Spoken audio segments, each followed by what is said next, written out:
wabarakatuh. Perkenalkan, nama saya Nurul Fitri Ahra dari kelas 28E NIM 184724159.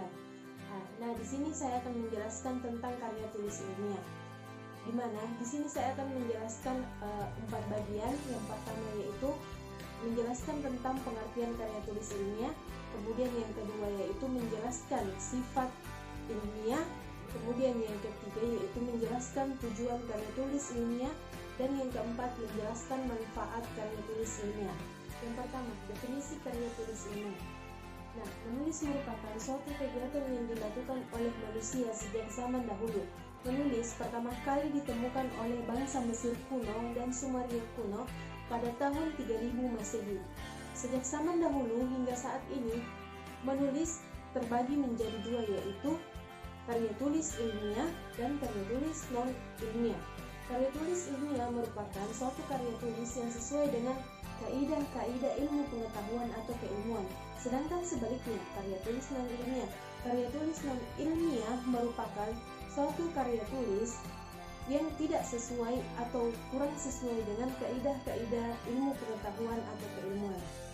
Nah, menurut salah satu ahli, yaitu Broto Wijoyo, menyatakan bahwa karya tulis ilmiah merupakan suatu karangan ilmu pengetahuan yang bersifat fakta yang ditulis dengan menggunakan metodologi dengan penulisan yang baik dan benar.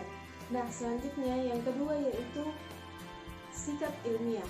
Nah, sikap ilmiah pertama, sikap atau attitude merupakan suatu perasaan yang dirasakan oleh manusia, baik itu merupakan perasaan senang, tidak senang maupun netral atau biasa-biasa saja terhadap sesuatu seperti benda, seseorang, ataupun kelompok orang lainnya. Nah, selanjutnya sikap ilmiah. Nah, sikap ilmiah di sini adalah sebuah sikap yang harus dimiliki oleh seorang peneliti atau mahasiswa yang akan membuat suatu karya tulis ilmiah. Menurut Joko Puryono, sikap ilmiah paling tidak memenuhi yang pertama yaitu keingintahuan, kemudian yang kedua spekulasi, kemudian yang ketiga kesediaan untuk bersikap objektif, kemudian yang keempat berpandangan luas, kemudian yang kelima bersedia menerima bahwa karya tulis ilmiah tersebut, kesimpulan dari karya tulis ilmiah tersebut bersifat sementara. Adapun tujuan karya tulis ilmiah yang pertama yaitu melatih keterampilan khusus untuk berpikir ilmiah dan melatih keterampilan khusus untuk melakukan penelitian. Kemudian yang kedua, memberikan pengalaman kepada mahasiswa agar dapat berpikir secara logis dan ilmiah. Kemudian yang ketiga yaitu melatih mengungkapkan pemikiran atau hasil penelitian dalam sebuah karya tulis ilmiah yang disusun secara sistematis dan metodologis. Kemudian yang terakhir yaitu manfaat karya tulis ilmiah.